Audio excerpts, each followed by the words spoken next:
If you're here right now, it's not random. Something inside you already knows what I'm about to confirm. You're standing at the edge of the most profound shift in human consciousness. And whether you realize it or not, you've already begun crossing the threshold. This isn't about belief. This isn't about hope. This is about recognition. You are entering the fifth dimension, and everything you thought you knew about reality is about to dissolve and reform in ways that will leave you breathless. Stay with me because what unfolds in the next few minutes will either validate what your soul has been whispering or awaken something you've been suppressing your entire life. But first, if this resonates with something deeper in you, if you feel that subtle pull of recognition, subscribe to Quantum Nexus. This isn't just a channel. This is a frequency. This is where consciousness meets quantum truth, where ancient wisdom collides with cutting-edge understanding, and where seekers become knowers. Hit that subscribe button, because you're not here by accident, and neither am I. Let me start with something most people get wrong about timing. The universe doesn't operate on your schedule. It doesn't respond to impatience or desperation. The reason you're experiencing what you're experiencing right now, this unsettling mix of anticipation and unease, isn't because you're behind schedule. It's because you're precisely on time. Divine timing isn't about dates on a calendar. It's about readiness meeting opportunity, about internal alignment creating external possibility. You've been feeling it, haven't you? That strange sensation that something is shifting beneath the surface of your everyday life. Your sleep has become irregular. Not quite insomnia, but not quite rest either. You wake up at odd hours with your mind already racing. Not with anxiety exactly, but with an urgency you can't name. Food tastes different. Conversations feel hollow. The things that used to excite you now feel empty. And the things that used to comfort you now feel suffocating. If you're experiencing any of this, hit that like button and subscribe to Quantum Nexus right now, because what I'm about to share will validate everything your consciousness has been trying to tell you. This isn't depression. This isn't burnout. This is frequency adjustment. Your consciousness is literally recalibrating to operate at a higher vibrational level. And your physical body, your emotional landscape, even your sense of time itself is struggling to keep pace with the transformation happening in your awareness. Here's what nobody tells you about spiritual evolution. It doesn't feel spiritual at first. It feels disruptive. It feels uncomfortable. It feels like you're losing your grip on reality when in truth, you're losing your grip on illusion. The density of third-dimensional consciousness, the heaviness of survival-based thinking, the constant reactive loop of fear and control, it's all beginning to fall away. And that falling away creates a vacuum, a space of uncertainty that most people panic inside of. But you haven't panicked. You've stayed. You've searched. You've questioned. And that tells me everything I need to know about where you are in this process. The isolation you've experienced wasn't rejection. It was recalibration. Not because those things were bad, but because they couldn't come with you where you're going. And where you're going requires less baggage, less explanation, less compromise. Think about it. How many relationships have naturally faded? How many friendships that once felt essential now feel strangely distant? How many environments that used to energize you now drain you within minutes? This isn't loss. This is refinement. Every exit has been an energetic clearing, making space for what's aligned with your emerging consciousness. And the misunderstandings, those moments when people looked at you like you were speaking a foreign language, when your attempts to explain what you were experiencing were met with blank stares or worse, judgment. Those weren't failures of communication. Those were confirmation that you're operating from a different perceptual framework. Now you're seeing patterns others can't see. You're feeling energies others can't feel. You're responding to guidance others can't hear. This is what fifth dimensional awareness does. It shifts your orientation from external validation to internal knowing. It moves you from reactive living to responsive being. It transforms your relationship with time, with choice, with meaning itself. Let me be clear about what entering the fifth dimension actually means, because there's a lot of confusion, a lot of mystification, a lot of people making this sound like some kind of cosmic escape hatch. The fifth dimension isn't a place you go. It's a state of consciousness you embody. It's not about leaving your life. It's about living your life from a completely different center of gravity. In third dimensional consciousness, you're governed by survival. Fear drives decision-making. Scarcity shapes perspective. The past haunts you. The future terrifies you. The present is just a battleground between what was and what might be. You're constantly reacting, defending, proving, accumulating, preparing for the worst while desperately hoping for better. Fourth dimensional awareness introduces time as fluid. It introduces the possibility of multiple timelines, multiple versions of self. But there's still attachment to outcome, still identification with personal story, still a subtle form of spiritual materialism where you're collecting experiences and insights like trophies. Fifth dimensional consciousness is different. It's the dissolution of the false self. It's the recognition that you are not your thoughts, not your emotions, not your history, not your achievements. You are the awareness witnessing all of it. You are the consciousness in which all experience arises and dissolves. And from that place of pure awareness, everything changes. Decision-making becomes effortless because you're not deciding from fear or desire. You're responding to what wants to emerge through you. Relationships transform because you're no longer seeking completion from another person. You're meeting others as whole meeting whole. Time loses its tyranny because you're fully present, neither clinging to the past nor anxiously anticipating the future. This is what Jesus meant when he said, "The kingdom of God is within you." This is what Buddha pointed to when he spoke of awakening. This is what quantum physicists are now confirming through their experiments. That consciousness isn't a byproduct of matter. Consciousness is the ground of being. Matter is a byproduct of consciousness. And you, chosen one, you are remembering this, not learning it, remembering it. Because somewhere deep in your soul, you've always known this truth. You've just been living in a world that trained you to forget, that rewarded you for playing small, that punished you for trusting your intuition. But the training is wearing off. The conditioning is cracking. The old operating system is glitching.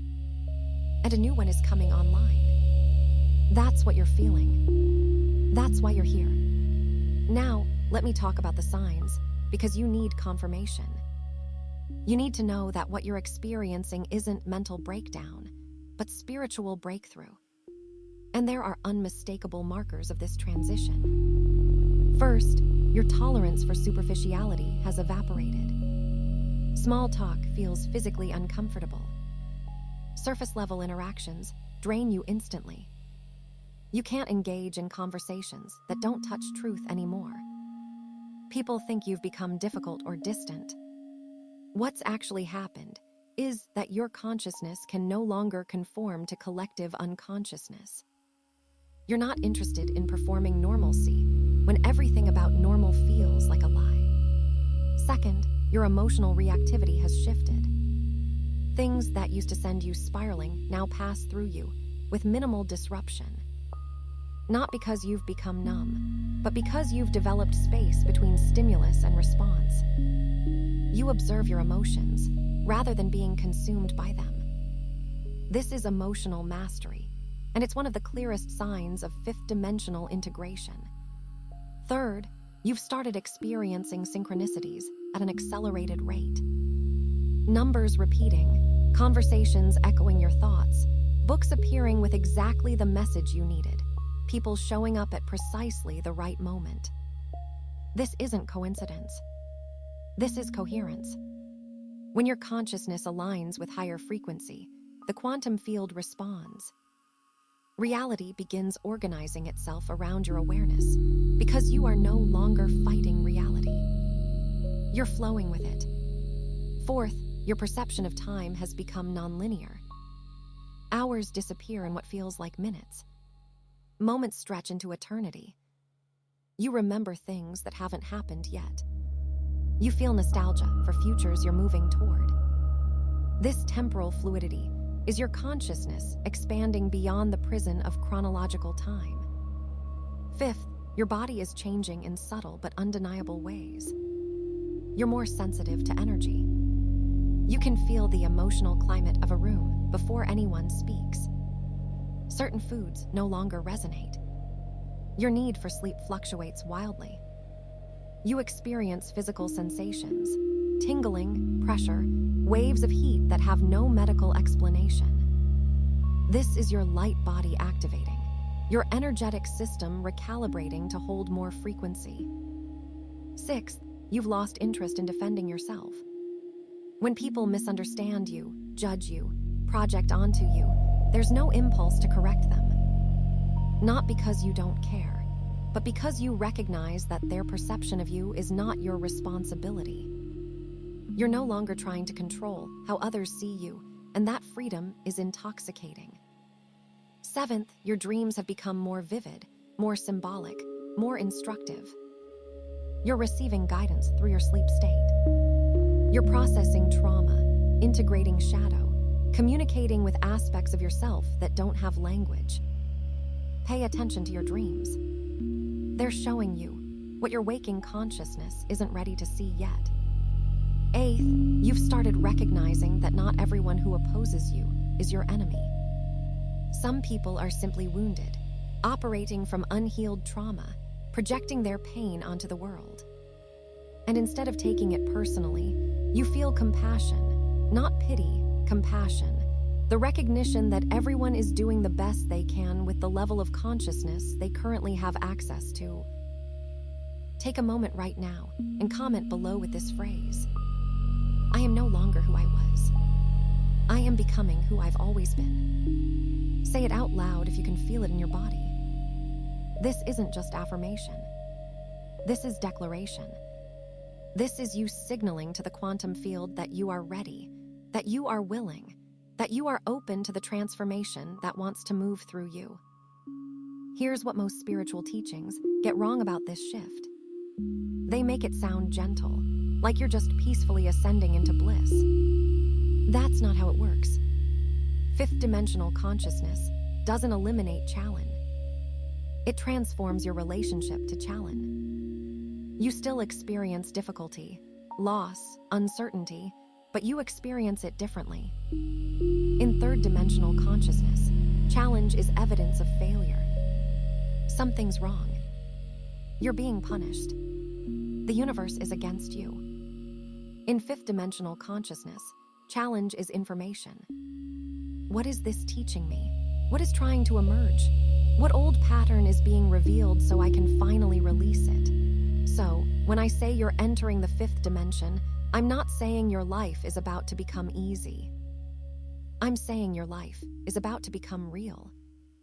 You're going to stop pretending, stop performing, stop shrinking. And that realness will cost you relationships, will cost you comfort, will cost you the version of yourself that earned approval by being small.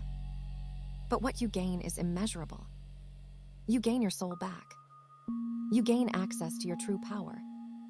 Not power over others, but power to create, to influence reality through coherence rather than force.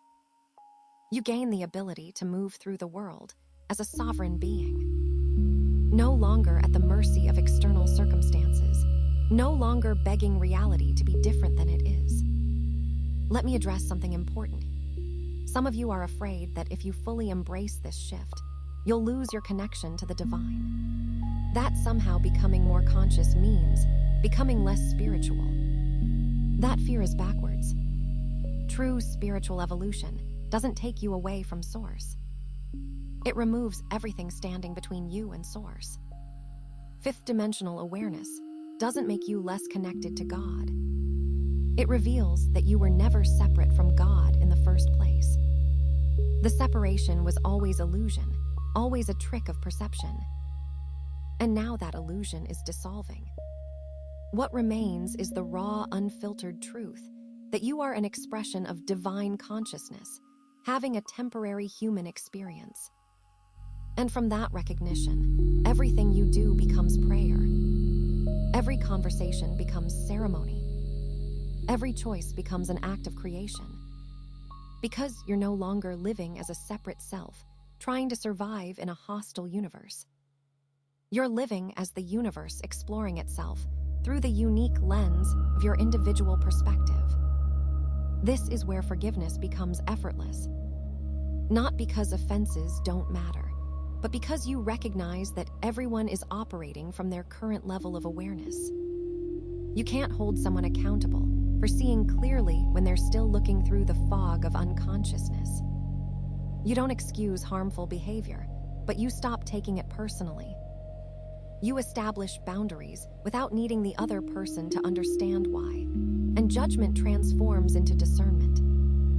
You're not labeling people as good or bad, evolved or unaware.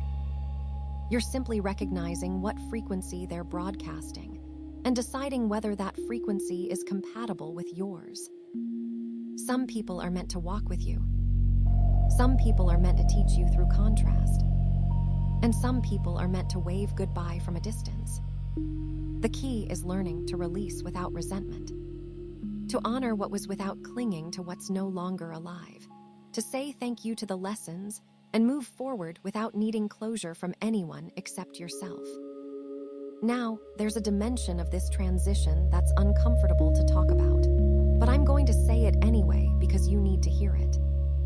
As you shift into fifth-dimensional awareness, you're going to experience loneliness. Not the loneliness of being physically alone, but the loneliness of being perceptually alone. You're going to see things others don't see. You're going to feel things others don't feel. You're going to know things you can't explain. And when you try to share what you're experiencing, you're going to be met with confusion, skepticism, sometimes hostility. People will tell you you're overthinking. They'll tell you you're being too sensitive. They'll tell you to just relax and go back to normal. And you won't be able to, because once the door of perception opens, it doesn't close. You can't unsee what you've seen. You can't unknow what you've known. This is the price of awakening. You become a bridge between worlds, and bridges don't fully belong to either side. You're too awake for the sleepers, and not awake enough for the fully realized. You exist in the in-between. And the in-between is sacred, but it's also isolating. If that resonates with something in you, if this conversation is touching a place in your soul that's been waiting for permission to emerge, then I invite you to subscribe, not just to this channel, but to this frequency. Because what we're building here isn't an audience. It's a community of consciousness. It's a field of coherence where seekers can find their tribe, where the lonely can find resonance, where the misunderstood can finally be seen. We need each other on this journey, not because we're weak, but because transformation happens in relationship. We mirror each other's blind spots. We hold space for each other's breakthroughs. We remind each other of what's true when the world tries to convince us we're crazy. So subscribe. Join this movement. Be part of the collective awakening that's happening. Not despite the chaos in the world, but because of it. Let me address time directly now. Because your experience of time is one of the most disorienting aspects of this transition. In third-dimensional consciousness, time is linear. Past, present, future existing in a straight line. Cause precedes effect. Memory informs identity. You carry your history like baggage and project your fears into an imagined future.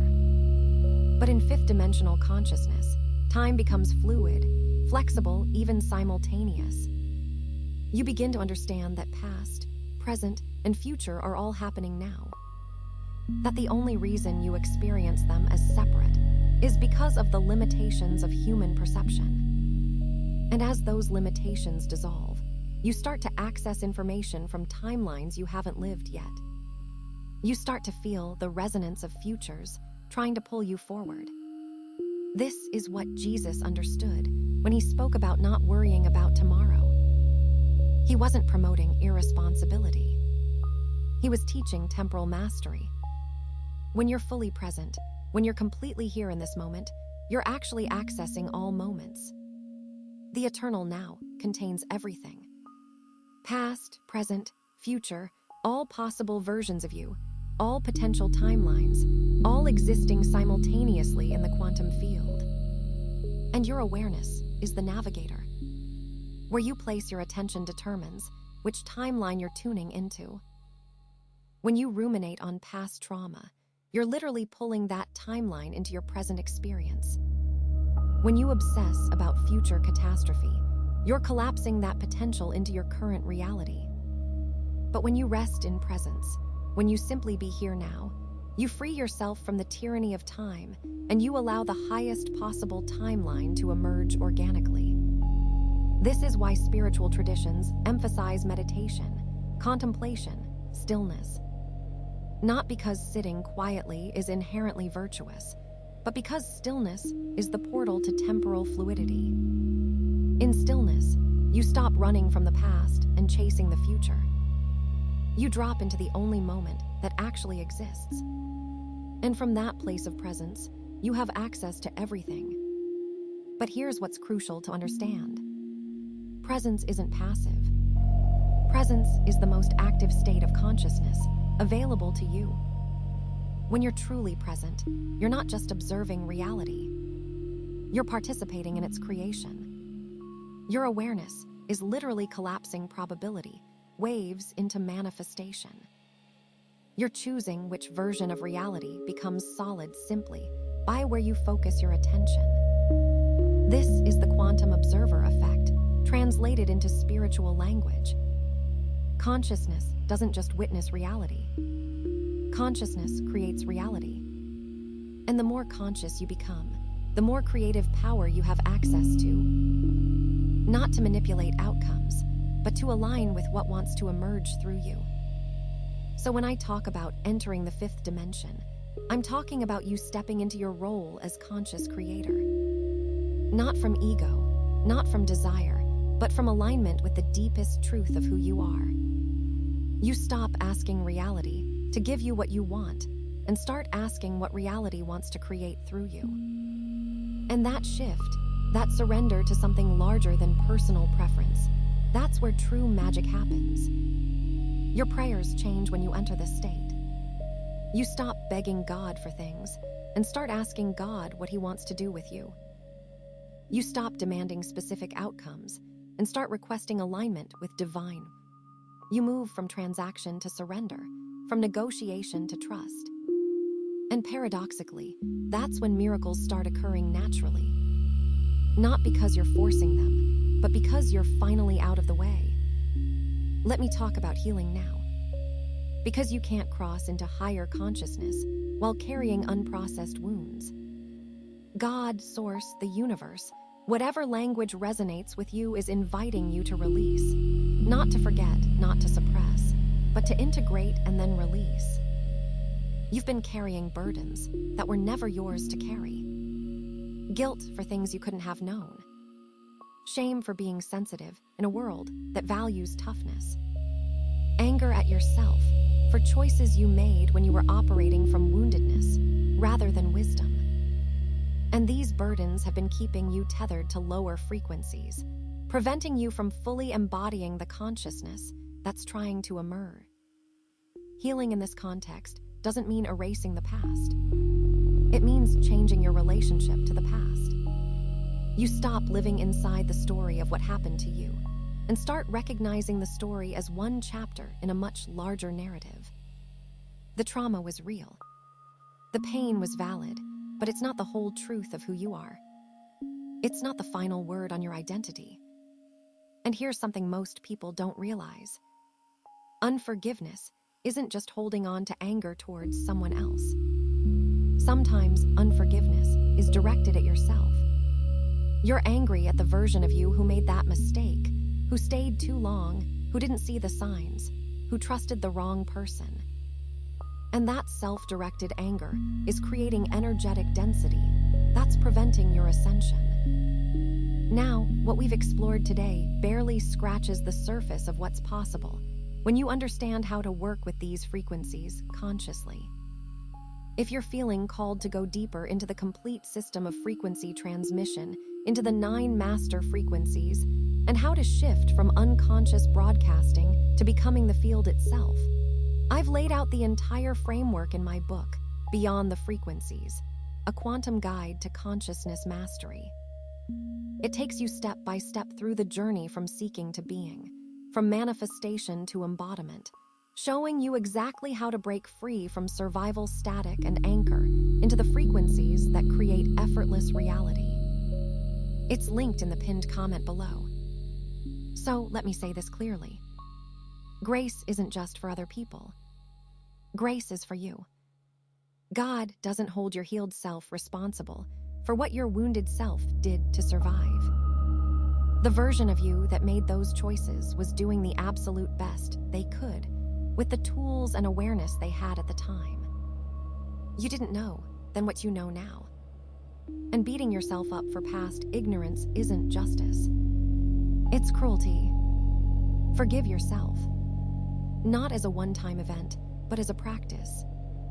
Every day, look at yourself in the mirror and say, I forgive you. You are doing your best. I release you from the burden of perfection. Watch what happens to your energy when you start treating yourself with the same compassion you would offer a wounded child.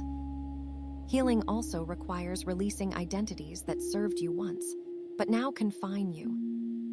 The identity of the one who always struggles. The identity of the one who's always overlooked. The identity of the strong one who never needs help.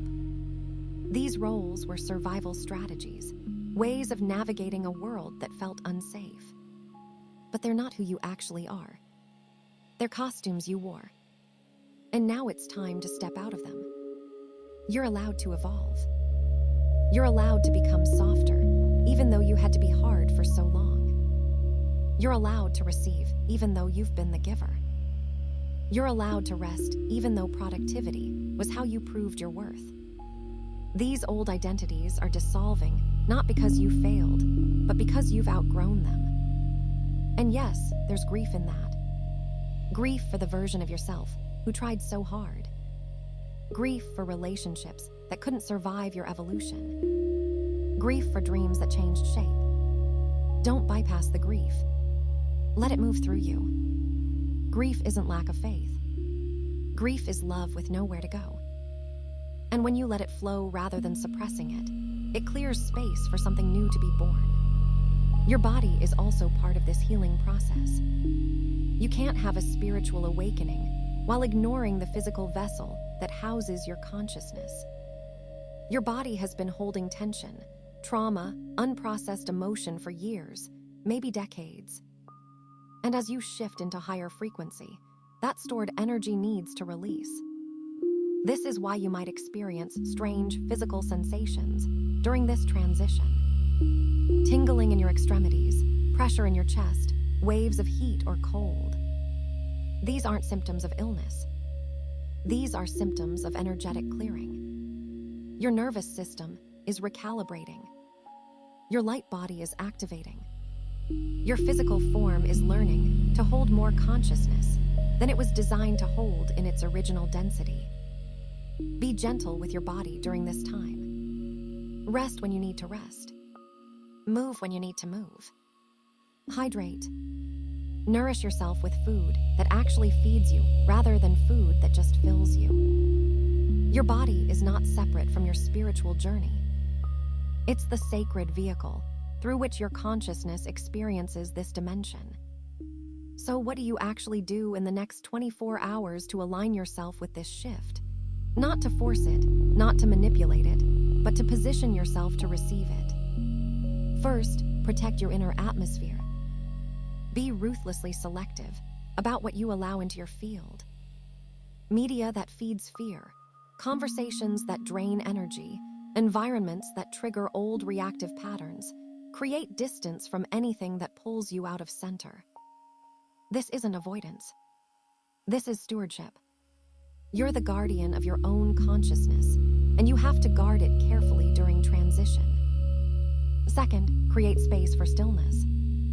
Not meditation as a performance, not spiritual practice as another task to accomplish, but genuine quiet where you're simply present with yourself.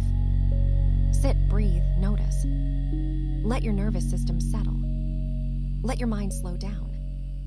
Let your spirit expand. Stillness is where God speaks, where insight emerges, where alignment happens naturally.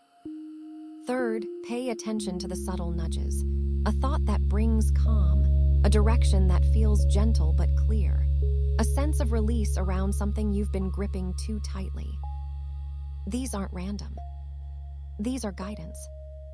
And in this heightened state of awareness, your discernment is sharper than it's ever been. Trust what you're sensing, even if you can't logically explain it. Fourth, let go of expectations about how this should look or feel. You're not going to wake up tomorrow with halos and angels announcing your ascension. The shift is often subtle. You notice it not in dramatic experiences, but in how you respond to ordinary moments. You're more patient, more present, less reactive, more grounded. That's the evidence of transformation. Fifth, practice gratitude aggressively. Gratitude isn't just positive thinking. Gratitude is energetic anchoring. When you focus on what you appreciate, you're literally tuning your frequency to abundance consciousness. And abundance consciousness is the foundation of fifth-dimensional living. Scarcity keeps you trapped in survival mode. Gratitude elevates you into thriving mode. Sixth, resist the urge to make big impulsive decisions during this time. Unless there's unmistakable peace accompanying the choice, wait. Clarity will come. You don't need to force anything right now. In fact, forcing is counterproductive. Surrender is the path. Trust is the practice. Patience is the proof of your maturity. Seventh, be honest with God about what you're actually feeling, not what you think you should feel, not what would make you sound spiritual, the raw, unfiltered truth of your experience. God isn't impressed by eloquence. He's moved by authenticity. Bring your confusion, your doubt, your fear, your exhaustion. Lay it all down. Let him carry what you were never meant to carry. And eighth, forgive in advance. Release your attachment to specific outcomes. Release your need to control how this unfolds. Release your expectation that tomorrow has to look or feel a certain way. Let God surprise you. Let the universe show you possibilities you couldn't have imagined. Stay open. Stay soft. Stay receptive. Now, here's what happens after you cross this threshold. You're going to need protection. Not physical protection, but spiritual grounding. Because elevation without grounding is dangerous. God doesn't raise you up to inflate your ego or confuse your sense of self. He elevates you to entrust you with greater responsibility. The first form of protection is humility. Accurate self-awareness. You're chosen, yes, but you didn't choose yourself. Everything you're experiencing is grace, not achievement. The moment you start believing you're special because of your spiritual experiences, you've lost the plot. You're not better than anyone. You're just more aware. And awareness isn't a trophy, it's a responsibility. Second, maintain discernment. After elevation, your sensitivity increases dramatically. You'll pick up on energies you couldn't feel before. You'll see through facades you used to believe. You'll understand motives before words are spoken. This is a gift, but it requires wisdom. Not every insight needs to be shared. Not every truth needs to be spoken. Know when to speak and when to hold silence. Third, Guard your inner world fiercely. Old patterns will try to resurface. Old temptations will knock on your door. Old relationships will attempt to pull you back into familiar dynamics. That doesn't mean you failed. That means growth is real. When something no longer fits, it will try to convince you to shrink back down. Don't gently, but firmly refuse to return to what you've outgrown. Fourth, stay grounded in the physical. Eat real food. Move your body. Sleep when you're tired. Spiritual bypassing is a real danger. Using spiritual concepts to avoid human responsibilities. Jesus didn't float above life. He lived fully in it. He ate, walked, slept, laughed, cried. He was divinely conscious and fully human. Follow that model. Fifth, stay rooted in community. Not large communities necessarily, but aligned communities. Find a few people who operate from the same frequency, who understand the language you're speaking, who can mirror truth back to you when you forget. Isolation is dangerous. Solitude is healthy. Know the difference. Sixth, protect your boundaries. Your compassion will deepen, but your access must remain selective. You're not meant to heal everyone. You're not meant to fix everyone. You're meant to serve from overflow, not depletion. Jesus healed many, but he didn't stay everywhere. He withdrew. He rested. He prioritized. Learn from that. Seventh, resist comparison. Your journey is yours. Someone else's timeline is theirs. Comparing your chapter 3 to someone else's chapter 20 is pointless and destructive. Stay in your lane. Trust your pace. God knows what he's doing with you even when you don't. And eighth, stay anchored in truth. Experiences fluctuate. Feelings come and go, but truth remains. Anchor yourself in what doesn't chain. Scripture if that's your path. Universal principles, the character of God. Let truth be your North Star when everything else feels unstable. Let me go deeper into something that most teachers skip over because it's uncomfortable to acknowledge. As you transition into fifth dimensional awareness, you're going to face what I call the integration paradox. You're going to have moments, sometimes days, where you feel like you're regressing, where the old patterns come rushing back, where you find yourself reacting in ways you thought you'd moved beyond.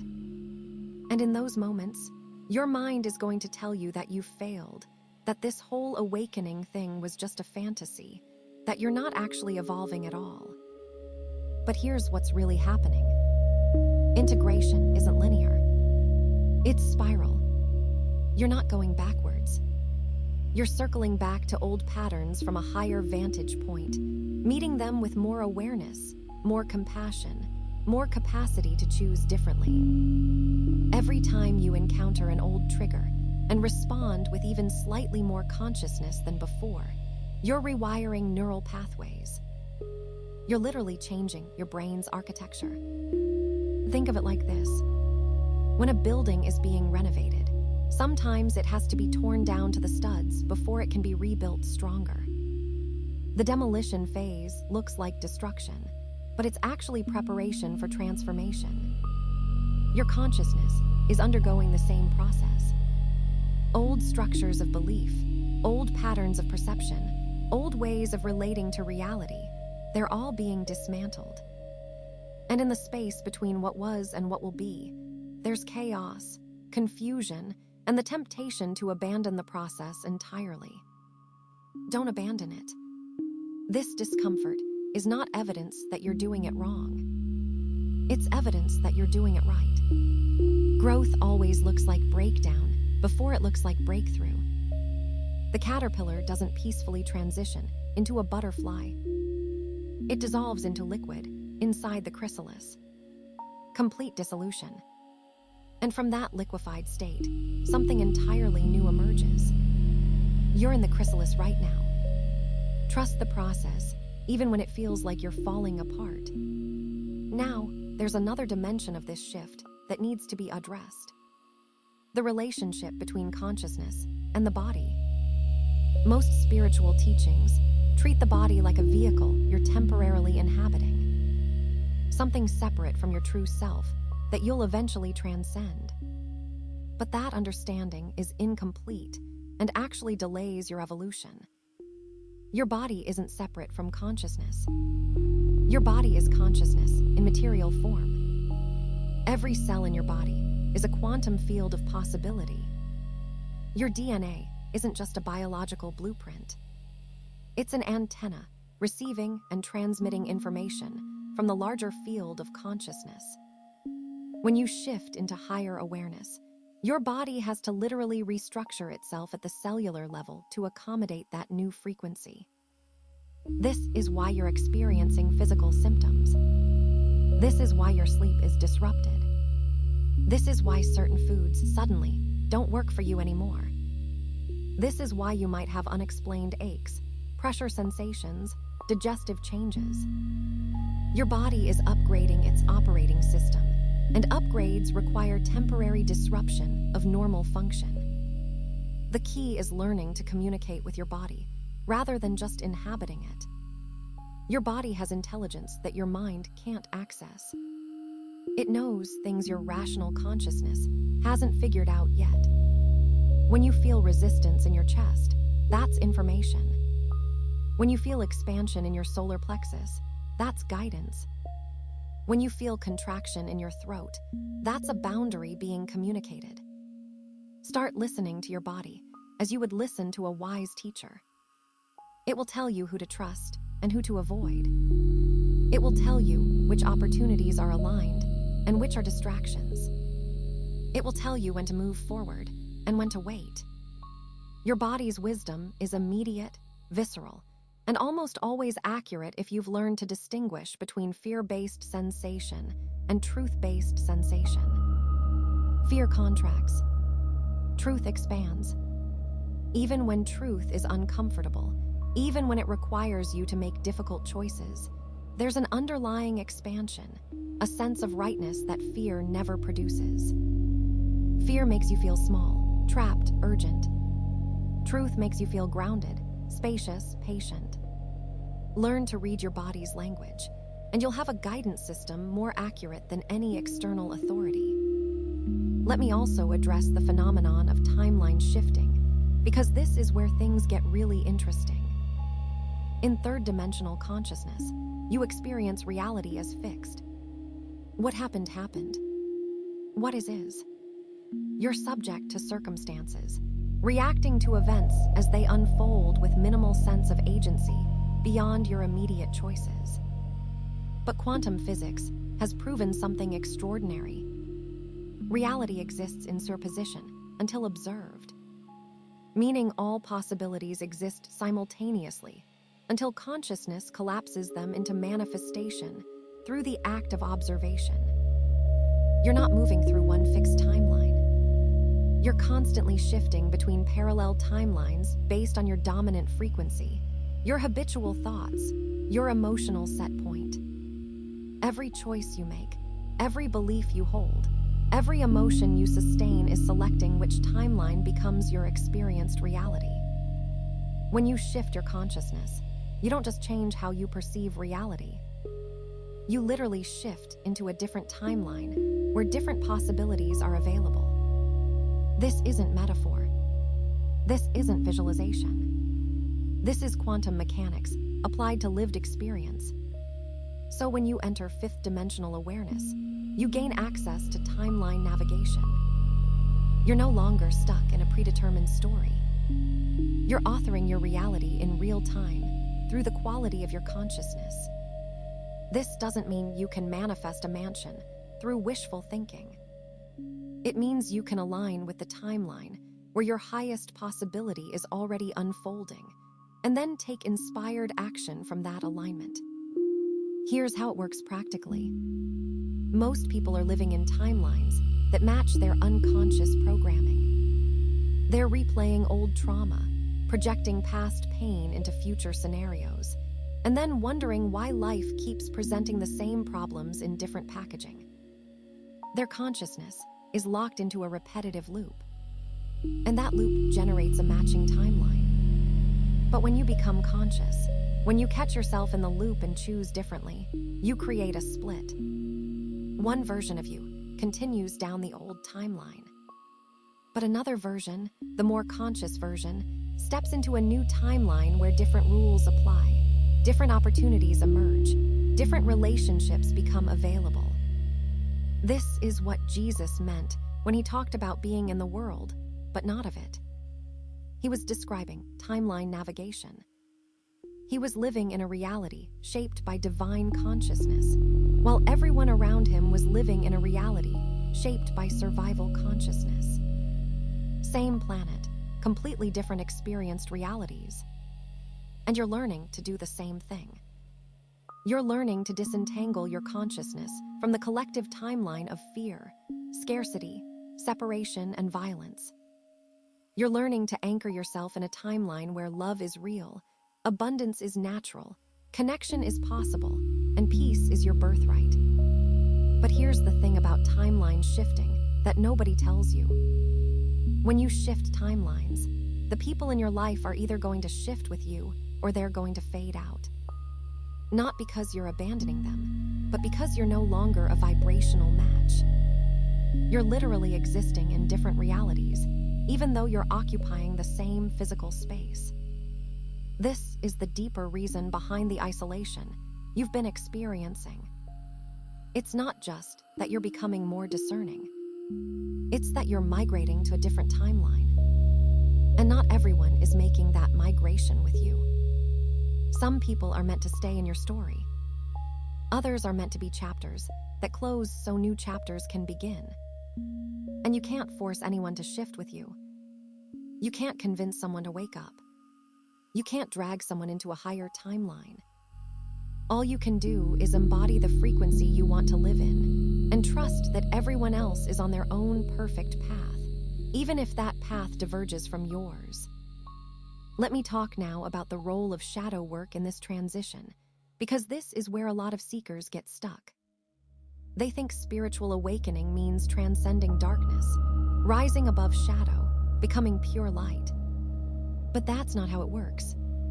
True awakening requires you to descend into your shadow, to meet the parts of yourself you've been rejecting, to integrate what you've been denying. Your shadow isn't your enemy. Your shadow is the repository of disowned power. Every quality you rejected because it wasn't acceptable. Every emotion you suppressed because it wasn't spiritual. Every desire you denied because it wasn't appropriate. All of that energy got stored in your shadow, and it's waiting to be reclaimed. You can't ascend to fifth dimensional consciousness while dragging an unintegrated shadow behind you. The shadow will sabotage you, will create unconscious patterns that undermine your conscious intentions, will manifest as projection where you see in others what you refuse to see in yourself. So part of this transition requires you to turn toward what you've been turning away from. The anger you've been spiritually bypassing with forced positivity. The grief you've been avoiding through constant busyness. The desire you've been shaming through self-denial. The ego you've been trying to kill instead of befriend. Shadow integration doesn't mean acting out every impulse. It means acknowledging every impulse, feeling it fully, understanding what it's trying to communicate, and then choosing consciously how to respond. When you stop fighting your shadow, when you bring compassionate awareness to it, it stops controlling you from the unconscious and becomes available as fuel for your transformation. I want to hear from you right now.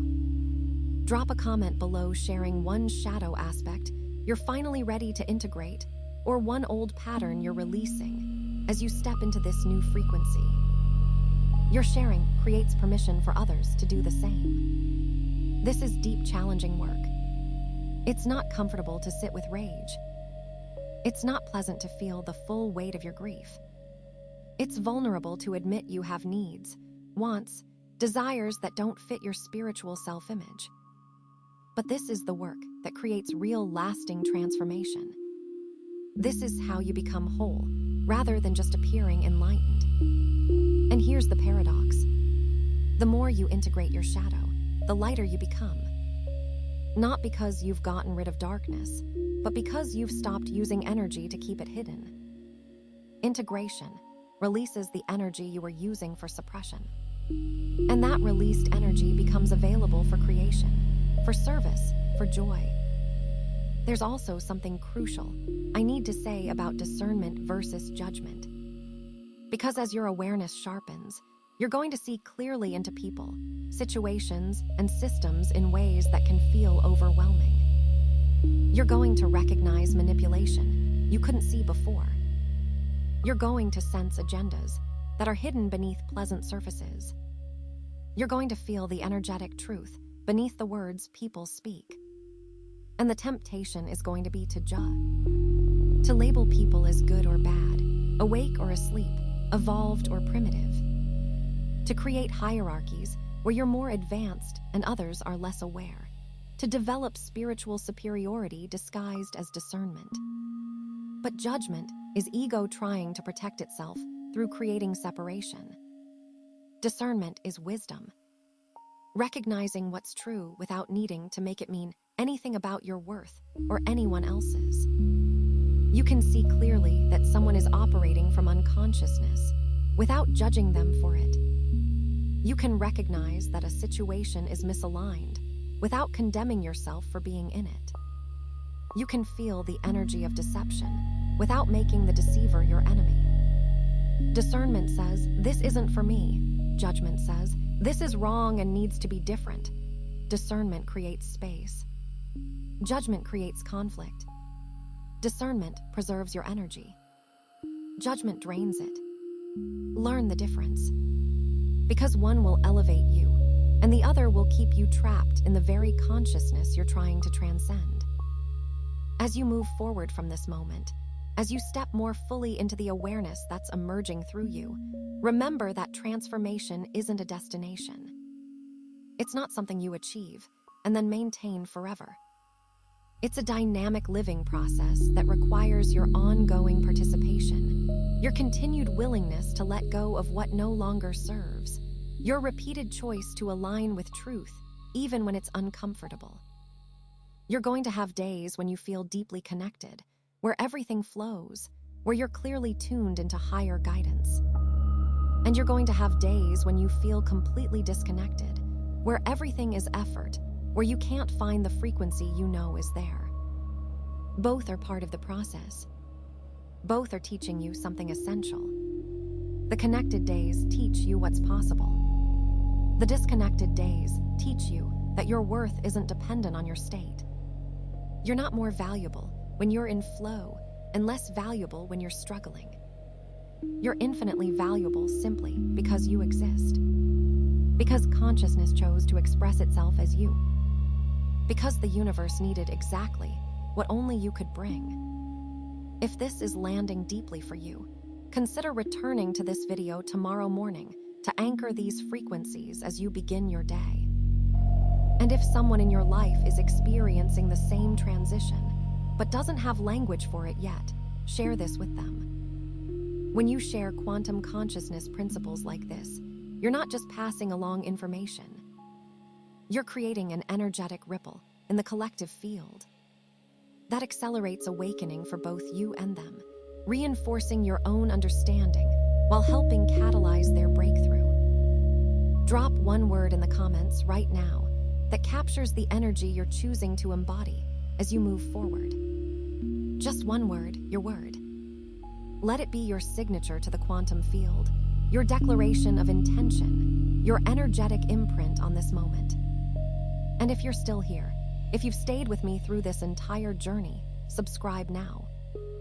Not to stay informed, but to stay coherent, not to consume content, but to participate in consciousness. Because the more of us who embody this truth, the more the collective field shifts, the more the world reflects what we're choosing internally. We're not just individuals having spiritual experiences. We're nodes in a network of awakening consciousness. And every time one of us shifts, the entire network recalibrates. Your transformation isn't just personal, it's planetary. What you're experiencing matters beyond you. So here's the truth I want to leave you with. You're not late. You're not behind. You're not broken. Everything you've walked through was preparing you for this moment. Every disappointment was redirection. Every loss was clearing. Every moment of isolation was refinement. Nothing was wasted. Nothing was random. You are standing at the edge of the most profound shift in human consciousness. And you're ready. Not because you're perfect, but because you're willing. It's not because you have every answer, but because you're asking the right questions. It's not because you've arrived, but because you're finally ready to truly begin. The fifth dimension isn't a place you travel to. It's who you become when you stop pretending to be small. It's how you live when you no longer apologize for your depth. It's what arises when you stop resisting yourself and start trusting the process unfolding inside you. Rest tonight. Trust what's coming. Move forward with peace, not panic.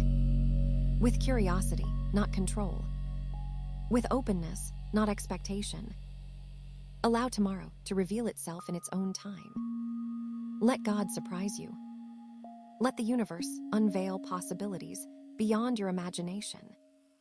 You're not crossing this threshold alone.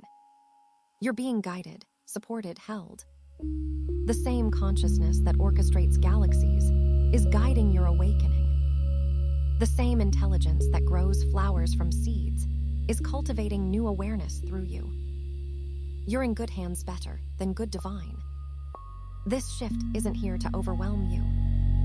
It's here to set you free. Not freedom from life, but freedom within life. Not escape from the world, but full presence inside it. That's what you're stepping into. That's what awaits you. So breathe, release, trust. The best isn't coming. The best is already here. You're just now becoming aware enough to see it, feel it, live it. Welcome home, chosen one. Welcome to the fifth dimension. Welcome to who you've always been beneath all the layers of conditioning, fear, and forgetting. This isn't the end of anything. This is the beginning of everything. And it starts right now. Now, here's what you need to understand about how this frequency shift actually rewires your neural pathways on a biological level. When you recognize emotions as frequencies rather than fixed states, your entire relationship with reality transforms instantly. I break down the exact mechanism of how this works, how your brain literally restructures itself when you shift your perception of emotional energy, in the video appearing on your screen right now. Watch it next, because understanding this single quantum truth will give you the practical framework to navigate every emotional experience from your new fifth dimensional awareness.